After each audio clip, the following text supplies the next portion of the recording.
Let me give you a little background of this project. What's the reason of these projects?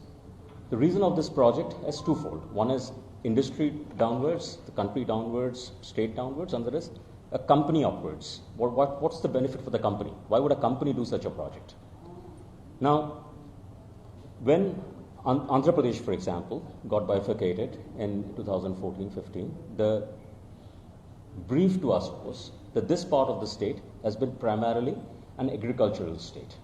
When you're an agricultural state, unlike the other part of the state, where IT had by then got established in a big way, it was a primarily agricultural state. Now, when you say industrial infrastructure, it is not about building roads and building corridors and building industrial lands. It's also about building the people who are going to work in that industry. You can't have an industrial infrastructure without people being ready in this state. And for an agricultural infrastructure state, this is an impossible task of impossibility. And that is what the vision of the state government was, which was told to us, based on which we did a market research, we found out the gaps, we aligned with the state government's industrial policy, and the entire scope of the project was decided. Based on this decision of the scope of the project, this project was designed to not just address the high end of the engineering skills, but also the mid-range and the low end of the skills. In the parlance of industry, it is called the white collar, blue collar, gray collar, and rust collar workforce. And that's the reason why there are center of excellences, there are technical skill development institutes, and so on and so forth.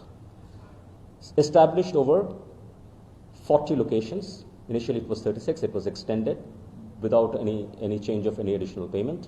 It was extended over 40 locations, where over 200 plus labs have been set up. These centers span over 250,000 square feet and more. I don't know the latest numbers.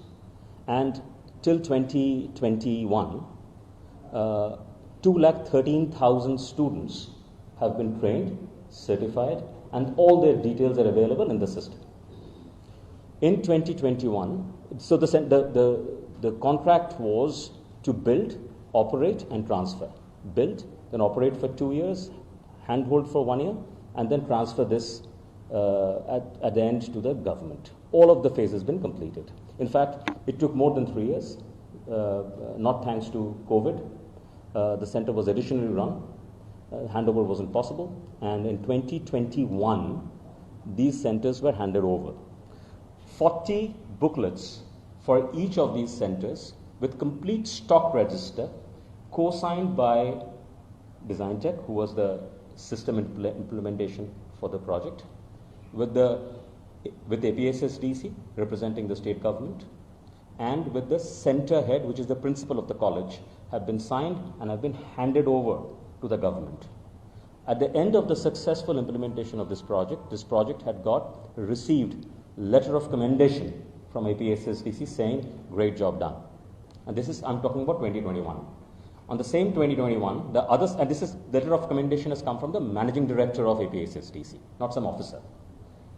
I was not in Siemens. This is my after knowledge. 2018, I left. I had no understanding of what was happening. I remember the Honorable Chief Minister at that point of time saying, and if I can quote his words as much as clearly as I can, he said, when we did Hyderabad, not all people who got trained to do IT in Hyderabad worked in Hyderabad. They went all around the world. They became the state's ambassador. He used the word, I remember that word, few words. He said they became the state's ambassador. We will want to do the same thing. The people who get trained over here may not all find job in the state of Andhra Pradesh, but they will become the state's ambassador wherever they go and work. And that will bring people, if people know that this is a place, this is like a mine out of which diamonds are come, or such employees can come out, they will come in and invest. Kia Motors, when it went in to invest in Andhra Pradesh, we were honored to train, the centers were honored to train also their people. They were amazed. They have gone on record in saying how wonderful training, and it's a global company, the training that was given to their people. And it co-affirmed their position of investing in Andhra and making those cars out of Andhra.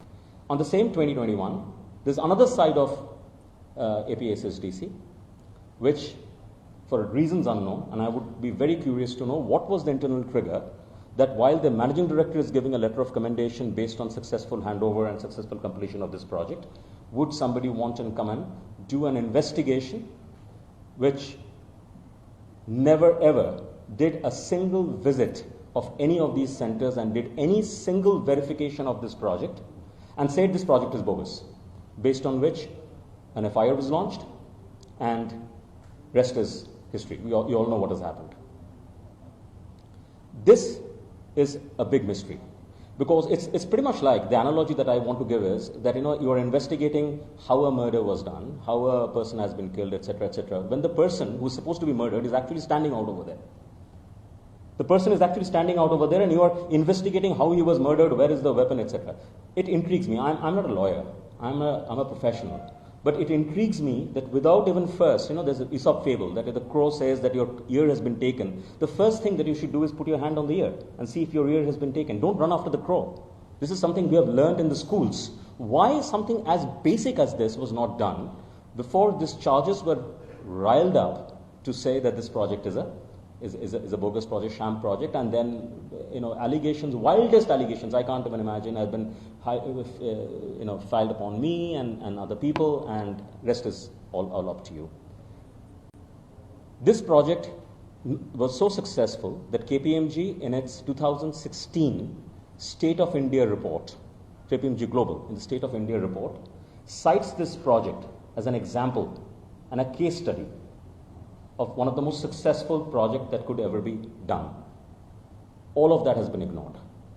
The detailed document leading to the project, which has all the reasons, it's like the whole scope document, which was a part of every conversation based on which the deliveries were done. By the way, I must tell you also this: the scope of this project was end delivery. It was not supply of products or hardware, software, etc. It was the entire scope. It was operational scope of outcome-based scope of training students to the industry quality that is required. That document has been consistently been not referred to, and that document has been consistently been not brought into picture, because it clearly shows the level and the depth of which this project was envisaged and what this project has been delivered. And as you would understand, when you're talking about the scope as outcome, it is not just a bill of material. People who understand engineering, I would use an engineering word, it's also called the bill of process, which is the know-how, which in many people who talk about, startup industry call IP, but it's a know-how, it's a knowledge.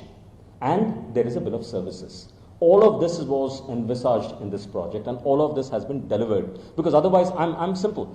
Look at the end result. If the end result is what it is in front of you, and the infrastructure that was used to deliver that is in front of you, that's what the project speaks about itself. And I can always say that this project, and as Siemens, the company that I led and I worked with, we led this project successfully with our partners and our ecosystem. There were hundreds of partners and ecosystem players who were engaged in delivering this project, and this project was done absolutely successfully.